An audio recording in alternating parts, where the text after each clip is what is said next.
नमस्ते। आज हम एक बहुत ही गहरे आध्यात्मिक संदेश को समझने वाले हैं। ये संदेश है 10 नवंबर 2025 का और ये हमें बताता है कि आध्यात्मिक रास्ते पर तेजी से आगे कैसे बढ़ा जाए। तो चलिए मिलकर इसके रहस्यों को जानते हैं। चलिए इस कमाल के विचार से शुरू करते हैं। मीठे बच्चे, अपने तन, मन और धन से ऐसी सेवा करो कि तुम्हें 21 जन्मों तक पिता से उसका फल मिले। जरा सोचिए, सिर्फ एक जन्म की सेवा और उसका फल पूरे 21 जन्मों तक। बस यही एक लाइन, यही एक विचार आज की हमारी पूरी चर्चा का केंद्र है। तो फिर सवाल ये उठता है कि वो तरीका क्या है, वो कौन सा मेथड है जिससे इस सेवा को और भी तेज और भी असरदार बनाया जा सकता है, जैसा कि पिता प्रेरणा दे रहे हैं। आइए आज इसी रहस्य से पर्दा उठाते हैं। आज की हमारी यात्रा इन 5 पड़ावों से होकर गुजरेगी। पहले तो हम ये समझेंगे कि 21 जन्मों की सेवा का आखिर मतलब क्या है। फिर देखेंगे कि एकता की शक्ति कितनी जबरदस्त होती है। इसके बाद हम ये जानेंगे कि याद ही एकमात्र रास्ता क्यों है। फिर हम ड्रामा और पिता के कनेक्शन को समझेंगे और आखिर में एक पवित्र जीवन जीने के लिए जो सार है उसे जानेंगे। चलिए तो सबसे पहले पड़ाव पर चलते हैं। ये जो बात हो रही है 21 जन्मों की सेवा की, आखिर ये है क्या और हमारे आध्यात्मिक लक्ष्य के लिए ये इतनी जरूरी क्यों है?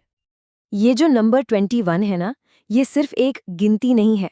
नहीं, ये उस डिवाइन रिटर्न का सिंबल है, उस इनाम का जो हमें समर्पित सेवा के बदले में मिलता है। एक ऐसा फल जो 21 जन्मों तक हमारे साथ रहता है। तो ये सेवा है क्या आखिर? देखिए, बहुत आसान शब्दों में यह है मनसा, वाचा और कर्मणा से दूसरों का भला करना। मतलब अपने मन से अच्छा सोचना, अपने वचनों से अच्छा बोलना और अपने कर्मों से अच्छा करना, ताकि हर किसी को आध्यात्मिक शांति और खुशी का अनुभव हो। चलिए अब आते हैं दूसरे पड़ाव पर, एकता की शक्ति। और हाँ, साथ ही ये भी समझने की कोशिश करते हैं कि सेवा के रास्ते में जो सबसे बड़ी रुकावट आती है उसे पार कैसे किया जाए। यहाँ एक बहुत ही सीधी और सच्ची बात कही गई है, आपस में कोई खिटखिट नहीं होनी चाहिए। अगर खिटखिट होगे तो तुम क्या सेवा करोगे? ये खिटखिट शब्द कितना सही है ना? मतलब आपसी मनमुटाव, छोटी छोटी बातों पर बहस, ये हमारी सारी की सारी एनर्जी खत्म कर देती हैं और जो सेवा का असली मकसद है वो तो कहीं पीछे ही छूट जाता है। तो इसका सॉल्यूशन क्या है? बहुत सिंपल है। 3 कदम बताए गए हैं। पहला, एक ऑर्गेनाइजेशन की तरह एक टीम बनकर काम करें। दूसरा, अकेले अकेले फैसले ना लें, एक दूसरे से सलाह करें, मशवरा करें। और तीसरा, एक दूसरे के हेल्पर बने, एक दूसरे की राह में रोड़ा ना बने। बस यही है एकता का सच्चा रास्ता।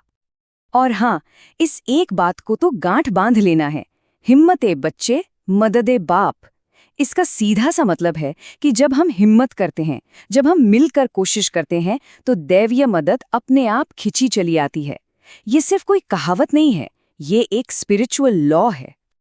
ठीक है, अब आते हैं उस प्रैक्टिस पर, उस अभ्यास पर जिसे इस ज्ञान में आत्मशुद्धि का सबसे जरूरी बल्कि एकमात्र तरीका बताया गया है, और वो है याद। यहाँ राजयोग को सबसे सच्चा और सबसे सहज योग कहा गया है। क्यों?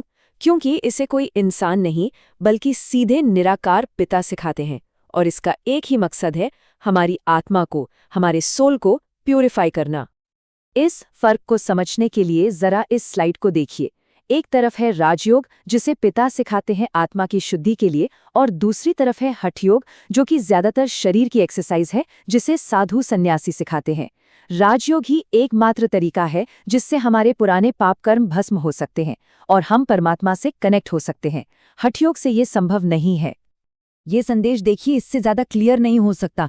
केवल मुझे याद करो और तुम्हारे पाप कट जाएंगे, कोई दूसरा उपाय नहीं है।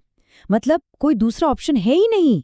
ये बात याद की पावर को और भी ज्यादा बढ़ा देती है। चलिए अब थोड़ा जूम आउट करते हैं और बड़ी पिक्चर को देखते हैं। ये जो पूरा कॉस्मिक ड्रामा चल रहा है, इसमें पिता का रोल क्या है, इसे समझते हैं। देखिए, इस ज्ञान के हिसाब से ये जो दुनिया है, ये एक इटर्नल ड्रामा की तरह है। मतलब एक ऐसा नाटक जो पहले से ही बना हुआ है और बस बार बार रिपीट होता है। इसीलिए ये सवाल कि ऐसा क्यों हुआ या ये किसने बनाया, ये उठता ही नहीं। और जब ये बात समझ में आ जाती है ना, तो जीवन में जो भी होता है उसे एक्सेप्ट करना बहुत आसान हो जाता है। तो इस महान नाटक में पिता का क्या किरदार है? वो है ज्ञान के सागर, मतलब नॉलेज का अल्टीमेट सोर्स। वो है पतित पावन, यानी जो गिरी हुई आत्माएं हैं उन्हें पावन बनाने वाले। वो सर्व का सद्गति दाता हैं, यानी सबको मुक्ति का रास्ता दिखाने वाले। और वो इस ड्रामा में एंटर कब करते हैं? जब पुरानी दुनिया को नई दुनिया में बदलने का समय आता है। तो एक बहुत ज़रूरी सवाल मन में आता है कि अगर ये इतना महत्वपूर्ण समय है तो ज़्यादातर लोग पिता को पहचान क्यों नहीं पाते? इसका जवाब इस एक लाइन में छिपा है, विनाश काले विपरीत बुद्धि। इसका मतलब है कि जब विनाश का यानी बड़े परिवर्तन का समय आता है तो बुद्धि उल्टी चलने लगती है और सच को देख ही नहीं पाती। तो ठीक है, हमने इतनी सारी बातें समझी। अब आते हैं सबसे प्रैक्टिकल हिस्से पर। वो कौन सी मेन पॉइंट्स हैं, वो कौन सा सार है जिसे हम अपने रोज के जीवन में अपनाकर एक पवित्र जीवन जी सकते हैं? यहाँ अपनाने के लिए 2 बहुत ही ब्यूटीफुल बातें बताई गई हैं। पहली, आपस में एक दूसरे के साथ बहुत बहुत प्यार से रहो, लेकिन अपना योग, अपना स्पिरिचुअल कनेक्शन सिर्फ एक पिता से रखो। और दूसरी, सतो प्रधान यानी प्योर बनने के लिए सिर्फ एक की श्रीमत पर चलो। माया की यानी इस दुनिया की उलझाने वाली बातों को छोड़ दो। इन दोनों में बैलेंस बनाना ही असली कला है। यहाँ एक बहुत ही पावरफुल ब्लेसिंग भी है।